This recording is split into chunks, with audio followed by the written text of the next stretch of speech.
สบายดีสวัสดีเด้อพ่อแม่พี่น้องเมื่อสุขสุคนทางภายในประเทศและก็ต่างประเทศที่ติดตามและรับชมคลิปในช่องบัวเงินบ่าวลาวเซนเก่าเหมือนเคยพี่น้องเนาะและก็พ่อแม่พี่น้องท่านใดที่ยังบ่ทันใดติดตามก็ยินดีต้อนรับเมื่อสุคนเข้าสู่ช่องบัวเงินบ่าวลาวคือกันเด้อพี่น้องเนาะโดยพี่น้องเลยเมื่อนี้ก็บ่ได้ไปทางใดพี่น้องเนื่องจากสุขภาพร่างกายของเจ้าของก็พี่ที่ว่าจังไดล่ะบ่ค่อยสำบายพี่น้องเมื่อวานนี้ปวดต้นปวดโตพี่น้องเอ้ยเบิดนี่ทั้งหน้าเอิกแล้วก็ปวดตามกรามแขนจนว่าได้หีบยานี่พี่น้องเมื่อวานนี้เกือบว่าสิบ่ได้นอนแรงว่านี่ปวดเบิดต้นเบิดโตเลยตอนเสาร์ก็ว่าสินัดกันกับน้องชายก็ว่าสิไปหาปลาหาอยู่หากินนี่แหละพี่น้องก็เลยบ่ได้ไปอีกเพราะว่ามันเริ่มสิบ่ไหวแล้วพี่น้องเอ้ยปวดต้นปวดโตแห้งเวลาเฮานั่งด้นก็นั่งแบบว่าบ่ได้มันออกร้อนออกร้อนนะตามหางกายของเฮาพี่น้องเอ้ยตามหน้าอกอันนี้แล้วก็กรามแขนเนี่ยไปทั่วมึนซาไปเบิดปวดตามนี่จนว่าเกือบสิบ่มีแห้งพี่น้องเอ้ยเนาะโดยพี่น้องกลับมามื้อนี้ก็บ่มีหยังหลายก็สิมาตอบพี่น้อง FC บางท่านเลยว่าที่บ่ทันได้ติดตามเนาะเพิ่นคอมเมนต์ในคลิปที่2ของบ่เงินลงไปก็คือคลิปซื้อคลิปว่าล่าสุดมาในรูปแบบนี่อีกไม่มีใครเชื่อแล้วล่ะเธอเนาะก็จะประมาณนี้เนาะก็บางคนเพิ่นบ่เข้าใจเนาะไปเห็นรูปสาวพรคลิปสาวพรแล้วก็เพิ่นบ่เข้าใจเด้เนาะบางทีเพิ่นกับเบิ่งบ่จบบางทีเพิ่นก็เบิ่งเป็นคลิปแรกแล้วก็เพิ่นสิบ่เข้าใจเนาะว่าบ่เงินอย่าสิไปหลงเชื่อเด้อเพิ่นว่าเนาะแล้วมี 2-3 ท่านเนาะว่าอาจจะเป็นเพจปลอมก็ได้เนาะเป็นว่าอาจจะเป็นเพจปลอมก็ได้เนาะว่าเป็นเพจปลอมของสาวพรอันนี้บ่เงินว่าบ่แม่นสาวพรเด้อครับพี่น้องเนาะก็เลยก็บ่แม่นสาวพรเป็นเพจผู้อื่นพี่น้องเป็นเพจของคนที่บ่เงินบ่ฮู้จักมาก่อนนั่นแหละแล้วก็บ่เคยเห็นหน้าบ่เคยได้พูดคุยกับเขาเจ้าแล้วก็บ่ทันได้เคยไปอัดคลิปหรือว่าไปถ่ายคลิปน้ำเขาเจ้าพี่น้องก็เป็นครั้งแรกเนาะที่บ่เงินได้อัดคลิปลงซ่องเนาะเพราะว่าเพิ่นโทรมาแชทมาเป็นครั้งแรกในมื้อนั้นเนาะก็บ่ฮู้จักกันว่าซั่นซะเนาะพี่น้องก็เป็นครั้งแรกบ่เงินก็บ่ฮู้ว่าการเป็นมาของเพิ่นแนวใดแล้วก็สิว่าจังได๋แต่ก่อนเนาะแต่ก่อนนะบ่ฮู้จักนิสัยใจคอเพิ่นว่าเป็นแนวใดนะพี่น้องก็เลยอัดคลิปลงไปพี่น้องเอ้ยอัดคลิปลงไปอย่างที่พี่น้องได้ฟังได้เห็นได้เบิ่งแหละเนาะแล้วก็ทุกคนที่สงสัยบางคนก็ว่าเสียงผู้นั้นผู้นี้เนาะก็แม่นเนาะหลายๆคนก็คอมเมนต์มาถึกว่าเสียงผู้นั้นแท้แหละเนาะเพราะว่าเห็นหลายๆคนเนาะคอมเมนต์เขาก็แบบเดียวกันเบิดเนาะแบบเดียวกันเบิดว่าผู้นี้เป็นจังซี่นะเนาะทีแรกนะพี่น้องตอนแชทมาเนาะสิเล่าให้มันเบิดตอนแชทมาบ่เงินก็บ่แน่ใจว่าเป็นไผและก็ผู้ใดเนาะเพิ่นก็บ่บอกชื่อเนาะและบาดอันนี้เพิ่นแชทมาว่าอยากให้บ่าวเตียงเนาะหรือว่าไอเตียงไปเฮ็ดเฮือนให้เพิ่นให้มันแล้วพี่น้องเรียกว่าเซานะให้มันแล้วแล้วก็หลังจากนั้นก็โดนเติบแล้วก็มีหลายข้อความดอกแต่ว่าบ่เงินสิบ่อ่านเนาะหลังจากนั้นมาเลยมาขอเงินเนาะขอเงินทั้งที่บ่เงินกับน้องเพิ่นกับน้องนะเพิ่นบ่เคยเห็นหน้ามาก่อนบ่ฮู้จักกันมาก่อนเพิ่นมาขอเงินทีแรกเพิ่นว่าสิขอเงินไปใส่หนี้ค่ายาเพิ่นว่าเนาะขอค่ายาบัตรโทรมาก็เลยว่าสิขอเงิน 130,000 กีบนั่นไปใส่หนี้บ่าวเตียงเพิ่น แต่ว่าก็บ่เงินก็บ่ให้เนาะเพราะว่าก็เฮาก็บ่ฮู้จักกันมาก่อนสองมาแล้วก็บ่เงินก็บ่แม่นสายนั่นเลยก็บ่มีแน่พี่น้องเอ้ยก็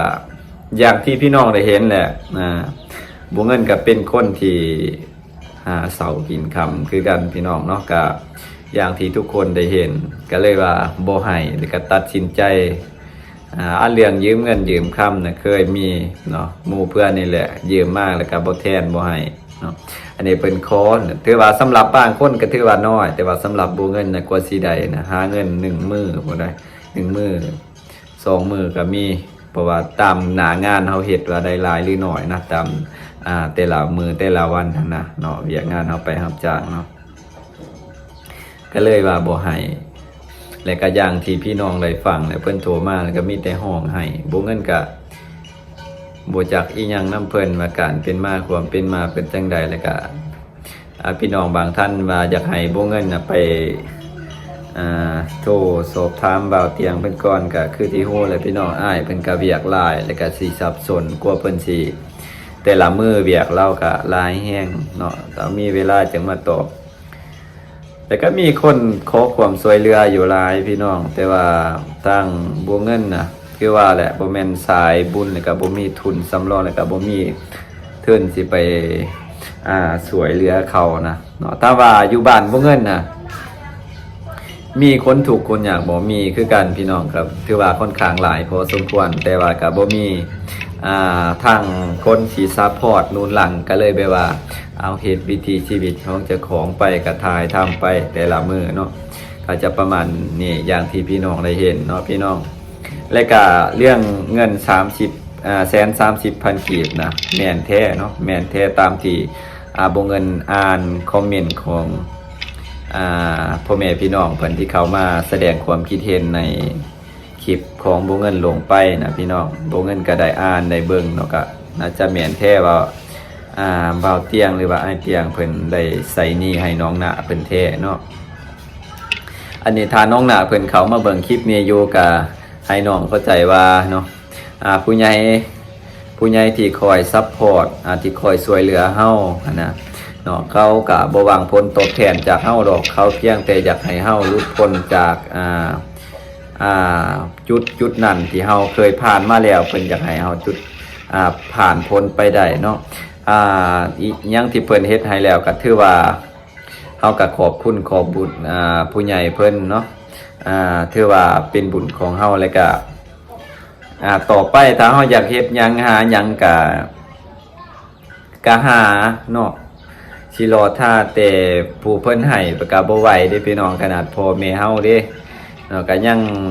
หาเนาะเฮาอยู่กับพ่อกับแม่ก็ยังหาดิเนาะยังหาเลี้ยงเพิ่นเพราะว่าเฮาเกิดมาใหญ่แล้วเพื่อความอยู่รอดนะเนาะก็ต้องสู้สุดชีวิตพู้นแหละบ่มีไผบ่ทุกข์หรอกบ่เงินก็ทุกข์คือกันเด้อคลิปนี้เนาะคำเว้านี่ก็ฝากถ้าเบิ่งน้องนะเพิ่นเข้ามาเบิ่งอยู่ตอนนี้เนาะจังไดก็สู้ๆอย่าสิคิดหยังหลายเนาะอย่าสิคิดหยังหลายคนเฮาเกิดมาแล้วก็ต้องสู้สุดความสามารถสุดลมหายใจพู้นแหละถ้าว่าทุกข์บ่ไผก็ทุกข์เนาะก่อนสิมีก่อนสิหาได้ก็ต้องผ่านความทุกข์มาก่อนบ่เงินเนี่ยก็เกิดในครอบครัวที่ฐานะยากจนหาเสากินค่ำเก็บผักหักหน่อขายคือกันเนาะก็ค่อนข้างทุกข์หลายพอสมควรในพี่น้องเนาะในหมู่บ้านนี่แหละเนาะหาเสากินค่ำบ่เงินก็ทุกข์เนาะในครอบครัวที่ค่อนข้างยากจนนี่แหละเนาะจนมาฮอดปัจจุบันนี้แม่ก็ยังใช้ชีวิต